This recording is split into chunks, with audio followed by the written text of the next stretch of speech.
high sea ဆိုတာဘာလဲ UNCLOS လို့ပြောတယ် UNCLOS ဆိုတာရောခင်ဗျာသိလားတော့မင်္ဂလာပါကျွန်တော်တို့ Master Maritime Knowledge Have MMK Hack ကနေပြီးတော့ပြန်လဲကြိုဆိုလိုက်ပါတယ်ကျွန်တော်ကတော့ကိုစီသူဖြစ်ပါတယ် United Nations Convention on the Law of the Sea လို့ပြောတဲ့ UNCLOS ထဲမှာဘာတွေပြောထားလဲဆိုတော့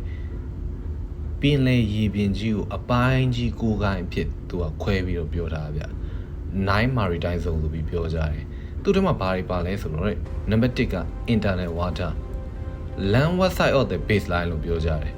ဥပမာအဖြစ်များ river တို့ harbor တို့စတဲ့အဲ့လို baseline ရဲ့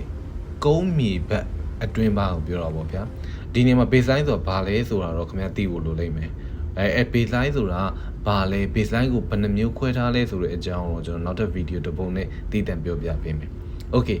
now number 2က territorial sea လို့ခေါ်တယ်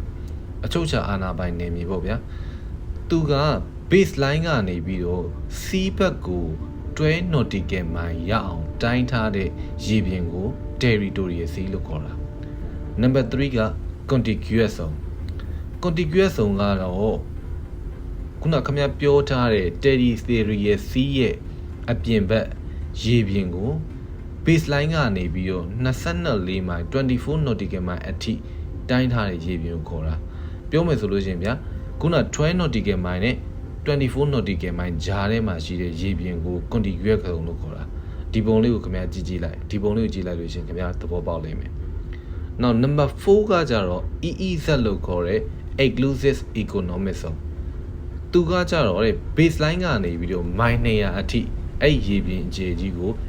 EEZ လို့ခေါ်တာ Now number 5ကကြတော့ continental shelf သူကတော့ EEZ အကျော်ပေါ့ဗျာ baseline ကနေတိုင်းမယ်ဆိုလို့ရှိရင်200 nautical mile line ကနေပြီးတော့နောက်ထပ်အပြင်350 nautical mile မိုင်200နဲ့မိုင်350ကြားအဲ့ရေပြင်နေရာကို continental shelf လို့ခေါ်တယ် Now number 6 archipelagic water ခင်ဗျဂျပန်နိုင်ငံကိုသိတယ်မလားအဲ့ဂျပန်လိုမျိုးကျွန်းစုသေးသေးလေးတွေအကုန်လုံးစုပြီးတော့နိုင်ငံတစ်ခုအနေနဲ့ဖြစ်တည်နေတဲ့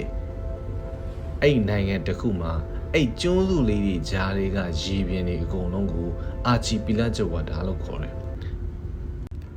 Number 7 fishery zone တော့ရှင်းပါဗျာ fishery zone လို့ပြောတဲ့အတွက်ကြောင့်မလို့ငါးဖမ်းဖို့အတွက်သတ်မှတ်ထားတဲ့ရေပြင်ကို fishery zone လို့ပြောတာ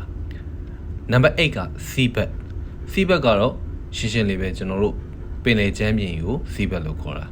Now number 9ကကြတော့ high sea သူကတော့ခုနပြောသွားတဲ့ maritime zone 8ခုရဲ့အပြင်ကရေပြင်ကို high sea လို့သတ်မှတ်တာ